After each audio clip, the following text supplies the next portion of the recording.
I'm not one to eavesdrop. I've always believed it's the final barrier of trust, the one that, once broken, destroys even the strongest marriage. But that evening, it happened by accident. I came back from my run a little earlier than usual, and as I entered the house, I overheard Mary talking to someone on the phone in the living room. Her voice was softer than usual, almost tender. "Oh, stop it." I heard her laugh quietly. I froze in place, making sure not to reveal my presence. It was her public laugh, as I called it. Not genuine, but the one she used when she wanted to show someone they pleased her. "You're too kind," she said, and then added with a smile in her voice, "Seriously, that's a bit much." My feet felt glued to the floor. The conversation sounded harmless enough, but I couldn't shake the feeling that something about it was off. "All right, I really have to go. Will we talk later?" she asked, then laughed again, as though responding to a compliment. "Stop it. You're going to make me blush." She ended the call quickly, just as she noticed me standing in the doorway. For a brief moment, her face froze, but she instantly put on her usual smile. "Hi, honey. How was your run?" Her voice was steady, as if nothing unusual had happened. "Who were you talking to?" I blurted out, ignoring her greeting. She raised an eyebrow, feigning surprise. "Just Emma," she said with a casual shrug. "She's having drama with her boyfriend again. You know how she is." I snorted, unable to hide my skepticism. "Really? Then why did you say, 'Stop it. You're going to make me blush'?" I asked, trying to keep my tone calm, though I could feel my frustration bubbling up. Mary sighed, as if I was bothering her with something trivial. "Toby, are you serious right now? You realize how ridiculous that sounds? We were just chatting." She said something funny. "Honestly, I'm tired of your suspicion," she said, crossing her arms and looking away. I stood there, staring at her, trying to read her thoughts, but her face remained unreadable. "That's all?" I asked. She got up from the couch and threw me an irritated look. "Yes, Toby, that's all. Can we be done with this? I don't deserve this." "Fine," I said, pretending to let it go. But deep down, I knew this conversation would haunt me for a long time.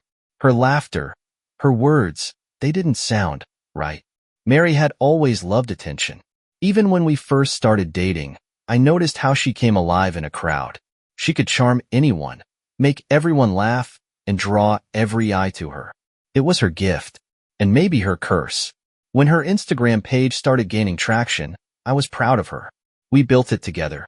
I took the photos of her at those pastel-colored cafes, on bridges by the river, under sunsets that turned every shot into magic.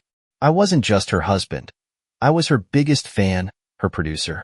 "Do you realize how many people love you?" I'd say to her, scrolling through the comments on her posts. "But I only need you," she'd reply with a soft smile, and I believed her. Those words were my anchor, my reassurance. She said she didn't care about likes, comments, or adoring strangers. She told me it was just a game, just a way to show herself to the world and maybe make a little money from sponsorships. But now I couldn't ignore the truth. Mary had changed. I tried to brush it off, to tell myself it was just her job, that her engagement with followers was part of her persona. But last night, something shifted. That conversation, that laughter. And the worst part? I couldn't convince myself it was all in my head, because I'd seen the way her eyes lit up when she picked up her phone. I'd seen her lips curve into that same smile I once thought was just for me. "It doesn't mean anything to me," she had told me once. But I realized now that was a lie. She had long since been drawn into the glow of the spotlight and the gaze of strangers. And here I stood, left in the shadows where she no longer needed to look for me. It started a week after that conversation. A delivery service appeared at our doorstep with a bouquet of roses, snow white, perfectly fresh, with a soft, almost sweet aroma. "They're for you," I said, handing them to Mary. She looked at the card in surprise, then laughed. "Oh, look at that," she said with a hint of mockery in her tone. "My followers are spoiling me again. Isn't it just sweet?" I nodded, though tension twisted inside me. Just sweet? It didn't feel sweet. The card read, "Your beauty is unmatched. See you soon. V." "V?" I asked, pointing at the signature. Who knows? Mary waved dismissively, taking the flowers. You know how they love to fantasize. I said nothing, but it was only the first sign. The next day, a box of expensive chocolates arrived. Then, a bracelet with a heart-shaped charm. You're not actually keeping this, are you? I asked as she held the bracelet up to her wrist, admiring it in the mirror. Why not? She replied without even glancing at me. They're just gifts. It'd be silly to throw them away. Silly? Or disrespectful to me? My voice shook as I spoke. She sighed and finally looked at me. Toby, what are you starting now? They're just fans. You really need to relax. I wanted to believe her. I wanted to convince myself that it was all just part of her followers' admiration, that there was nothing real behind it. But with each passing day, these tokens of affection grew more personal. Someone sent her perfume that smelled exactly the way she liked. Someone else sent theater tickets, along with a note. May these 2 hours be magical for you. I tried to rationalize it. Maybe she didn't know who was sending these things. Maybe it really was just overzealous fans. But my faith in her words shattered when I stumbled upon her laptop. It happened by accident. She had gone to the gym, leaving her laptop open on the kitchen table. I never went through her personal things, but something compelled me to look. Her Instagram was open, the direct messages displayed on the screen. One message immediately caught my eye. Thank you for last night. You're a dream. My heart stopped. I clicked on the message. It was from someone with a username I didn't recognize. The thread was full of compliments, confessions, and plans. And Mary had replied. I opened other chats. There were many. Too many. Each message ignited a new wave of anger. Men from all over the world, calling her by different names, Queen, Muse, Goddess. And she replied to each one, playing the same role I once admired. You're too kind. No, I'll never forget that night. You're special to me. Those words tore me apart. When she returned, I was sitting in the kitchen, trying to appear calm. How was your workout? I asked, not looking at her. Great, she replied, placing a water bottle on the table. Did you want to talk about something? I looked at her and realized I couldn't stay silent any longer. Who is V? She tensed for a moment, but quickly masked it with a smile. You're still on about the flowers? Toby, this isn't funny anymore. It's not about the flowers. It's about the messages. And you know exactly what I'm talking about, I said, locking eyes with her. Her face paled slightly. You went through my phone? Her voice sharpened. No, I found it all on your laptop. You didn't even bother to hide it. She was silent, her gaze darting around the room as if searching for an escape. It's just flirting, Toby, she said finally. It doesn't mean anything. Flirting? I laughed bitterly. You call this flirting? It's a whole damn harem behind my back. She took a step back, as if my words had struck her. You're misunderstanding everything, she said quickly. They're just fans. I can't ignore their attention. It's part of the job. The job? Something inside me snapped. Your job is destroying our marriage. She said nothing. A few days later, she told me she had an important business meeting, and I knew I couldn't sit idly by any longer. She said it was a dinner with potential partners who could help grow her platform. Normally, I would have trusted such explanations, but this time was different. The messages, the gifts, the flowers. She had more secrets than I could imagine. When Mary left the house, I was ready. I sat in my car across the street, watching as she got into hers. She looked stunning. A dress I'd never seen before, heels she reserved for the most important occasions, makeup that accentuated her beauty. This wasn't just an ordinary dinner. I followed her, keeping my distance. She drove toward downtown without hesitation. When she parked at one of the city's most luxurious hotels, my stomach sank. This place was known not just for business, but as a discreet escape for those seeking privacy. I entered the hotel and trailed her to the second floor, where a softly lit, upscale restaurant awaited. I stopped at the entrance and saw her at a table with a man. He was tall, confident, impeccably dressed. He smiled at her as if she belonged to him. She laughed, her hand lightly brushing his, as if there were no boundaries between them. He leaned in, whispered something, and her face lit up with that same smile I once thought was mine. I watched as he took her hand, and she didn't pull away. They spoke, laughed, and then he leaned in and kissed her. At that moment, I couldn't stay silent any longer. Mary! My voice cut through the low hum of the restaurant, silencing everyone and drawing every eye to me. She pulled back abruptly, her face freezing like a mask. Toby? She jumped up, her voice trembling, but her eyes filled with fear. Not of me, but of what had just happened. What am I doing here?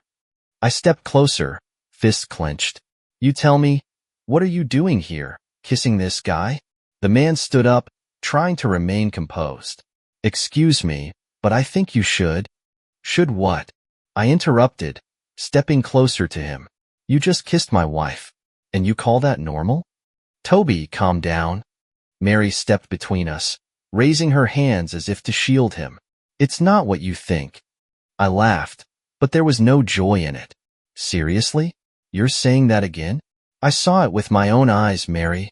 You're sitting here, drinking wine with this man and kissing him, and I'm supposed to believe it's not what I think.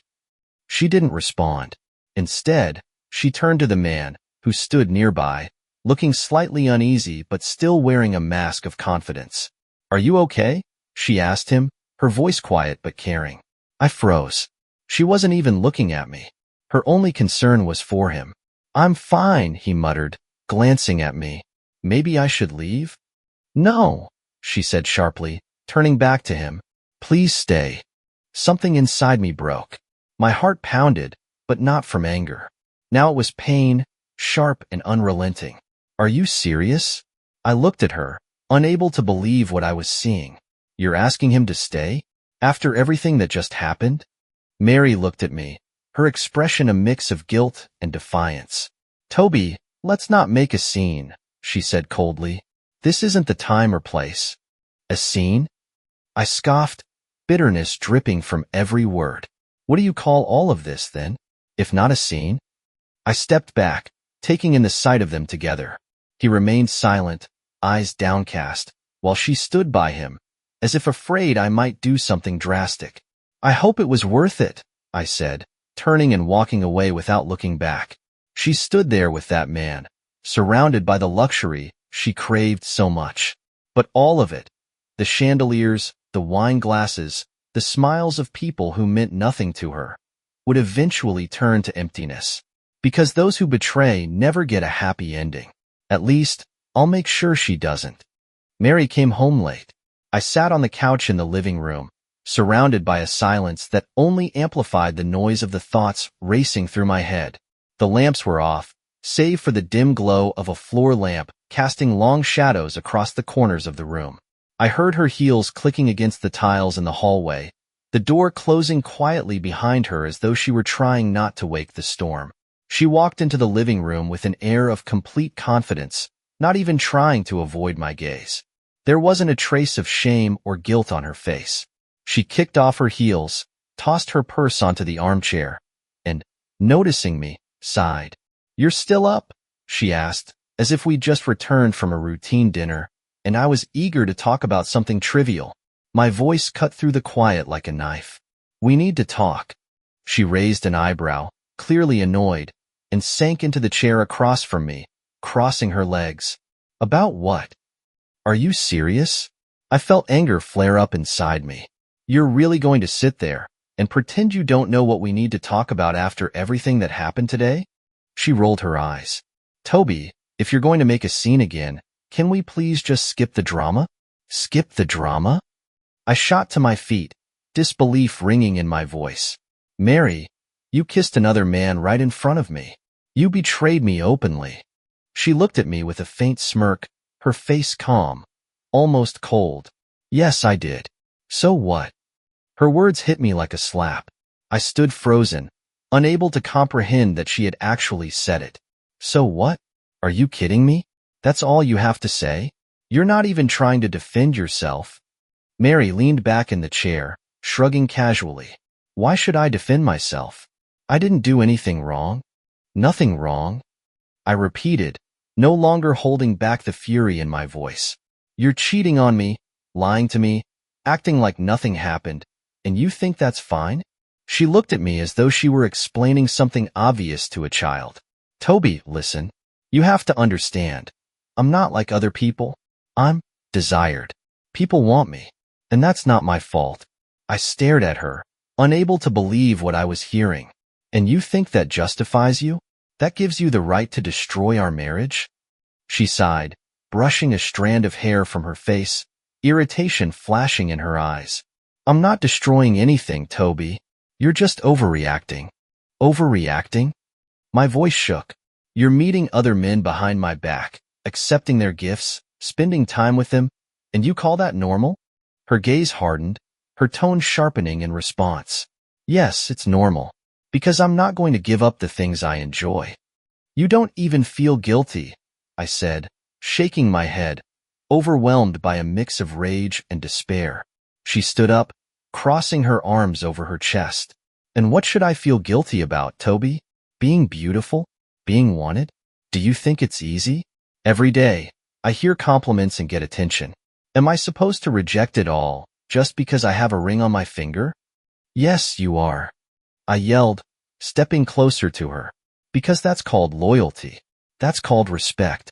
That's what you promised me when we got married. Loyalty? A bitter smile twisted her lips. Toby, do you really think that's enough?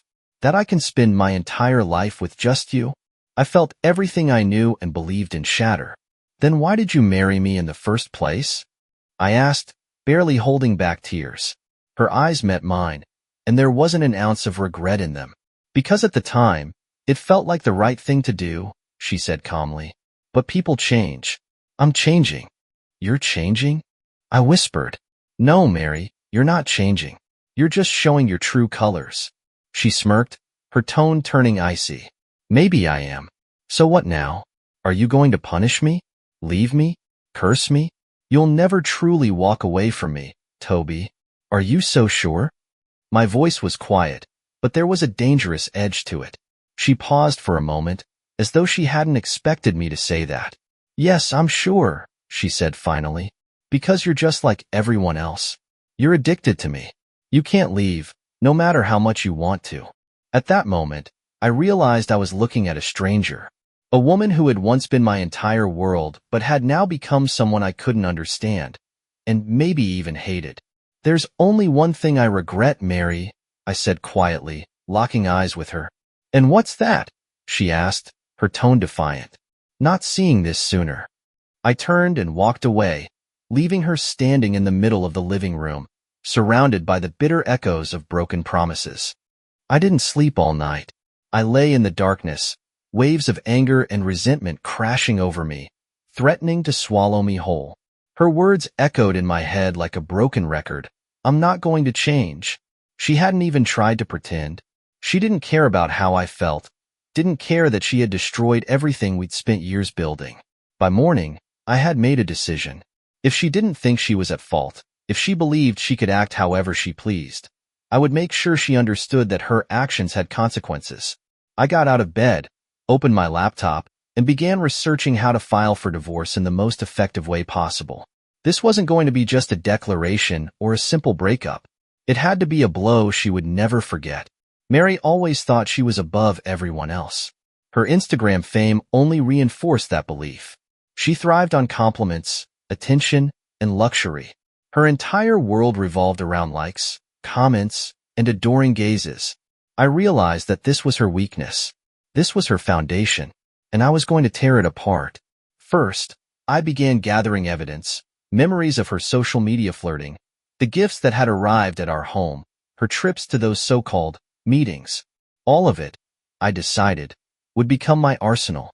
I remembered her laptop, the one with all her messages to admirers. It was the key to proving her infidelity. I walked over to the table where she usually left her laptop and, to my surprise, found it sitting there. She hadn't even bothered to set a password. A foolish mistake. Opening it, I saw her Instagram again, still logged in and open to her direct messages. Everything was there. Dozens of men, declarations of love, streams of messages. She responded to them all, giving each of them hope, playing the role of the goddess no one deserved. One message stood out. It was from the same man I'd seen at the restaurant. You're the most beautiful woman I've ever met. No one deserves you but me. Her reply. Oh, you're overestimating me. Or maybe not. I took screenshots of everything.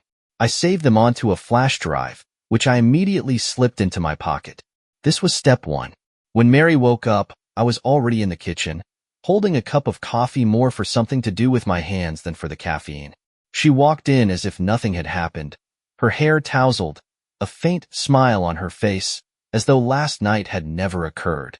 Good morning, she said, opening the fridge. Good, I replied with a smirk. I'm not sure it will be for you. She froze for a moment before slowly turning to face me. What's that supposed to mean? I set my cup down and stood, crossing my arms. It means we need to talk. About us. About your business meetings. About what happened last night at the restaurant. She smirked and leaned against the kitchen counter. Toby, we've already been over this. Why bring it up again? Because last night, I realized something important, I said coldly. You're never going to change. Her face remained calm, though irritation flickered in her eyes. And what are you going to do about it? Divorce me? She laughed, as if the very idea was amusing.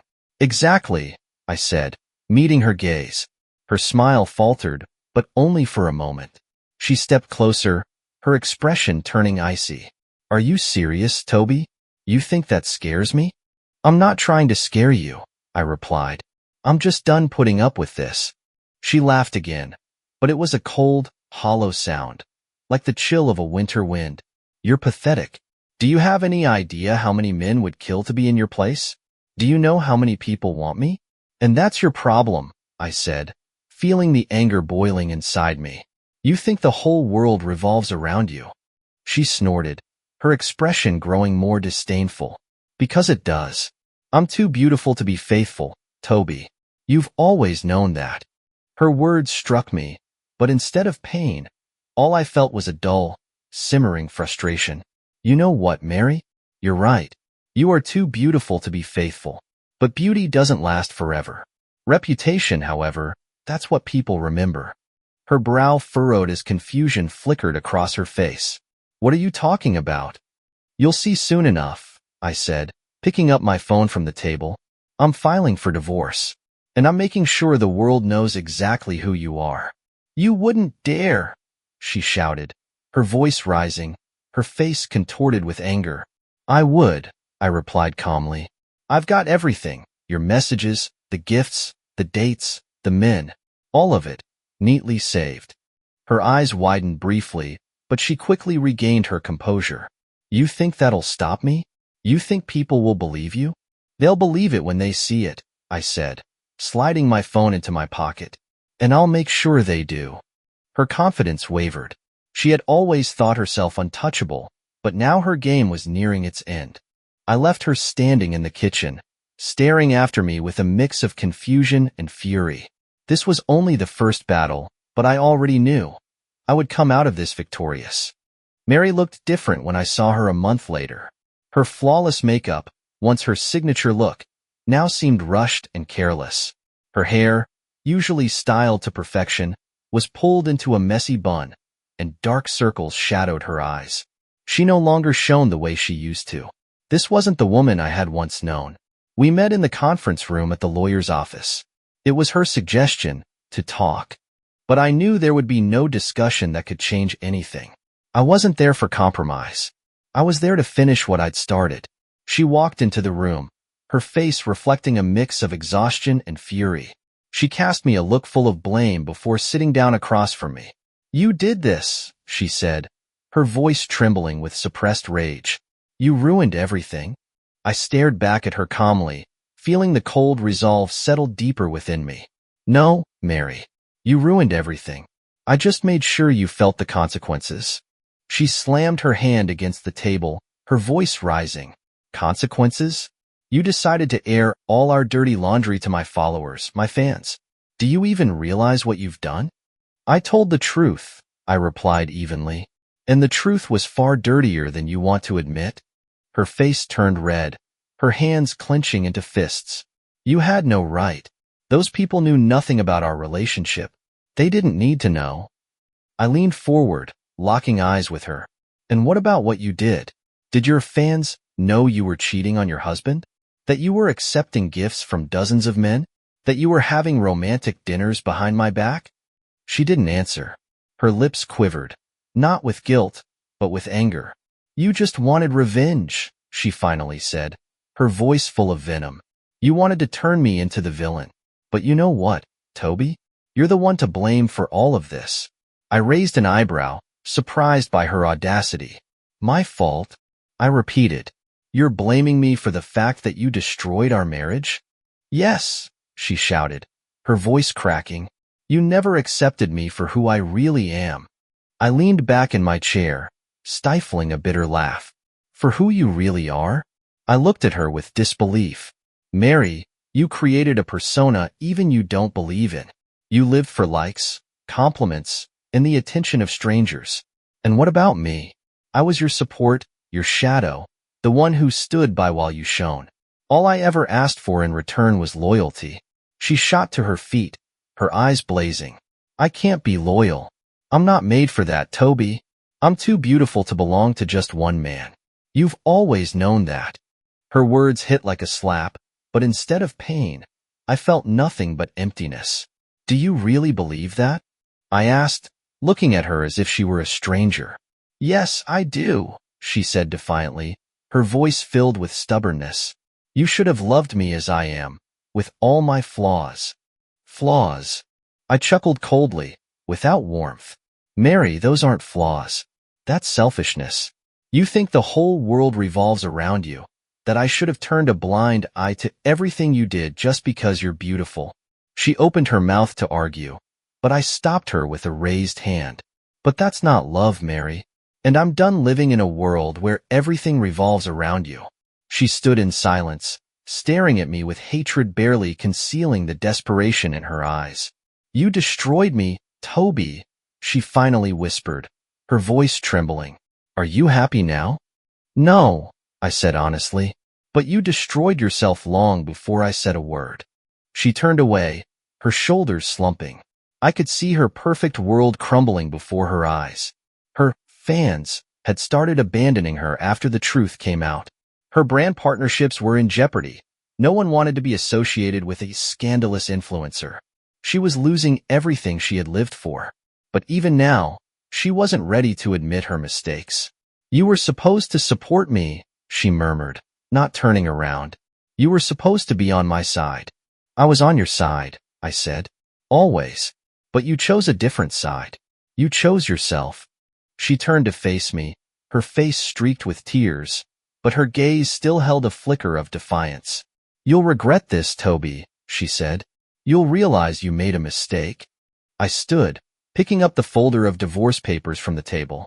Maybe, I said as I headed for the door, but I know you already regret it. I left her in that room, alone with her anger, her pain, and the ruins of her carefully crafted illusion. She stood there, amidst the wreckage of her vanity, but even now, she wasn't willing to change.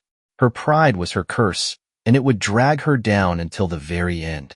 As I stepped outside, I took a deep breath of fresh air and felt the weight lift from my shoulders. This wasn't a victory, but it was an ending, a hard, merciless end to a story I no longer wanted to write.